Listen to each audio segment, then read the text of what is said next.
जो लोग ज्यादा सोचते हैं उन्हें एक कहानी सुनाता हूँ। ये कहानी पूरा सुन लिए तो चिंता करना छोड़ दोगे तो सुनो। एक छोटे से गांव में आरव नाम का व्यक्ति रहता था। आरव बहुत मेहनती था, लेकिन उसकी एक आदत उसकी शांति छीन चुकी थी, बेहद चिंता करना। सुबह उठते ही वो सोचता, कल क्या होगा, पैसा रहेगा या नहीं, लोग क्या कहेंगे, परिवार सुरक्षित रहेगा या नहीं।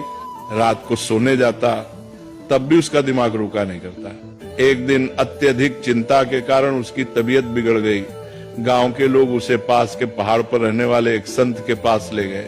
संत बहुत सरल जीवन जीते थे, न ज्यादा बोलना न ज्यादा सोचना। आरव ने संत से कहा, महाराज, मेरा मन कभी शांत नहीं होता, मैं हर समय डर और चिंता में रहता हूँ। संत मुस्कुराए और पास रखी एक मिट्टी की मटकी उठाई।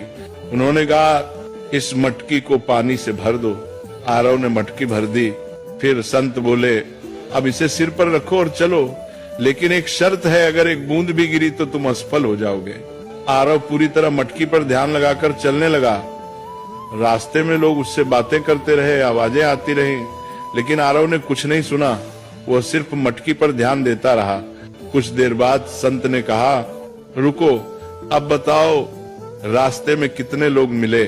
आरव बोला, महाराज, मुझे कुछ पता नहीं, मैं तो बस मटकी बचाने पर ध्यान दे रहा था।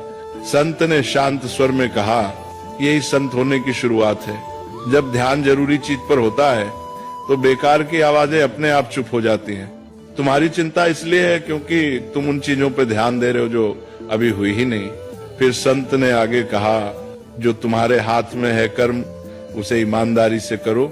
जो तुम्हारे हाथ में नहीं, भविष्य से भगवान पर छोड़ दो। यही संत का मन है।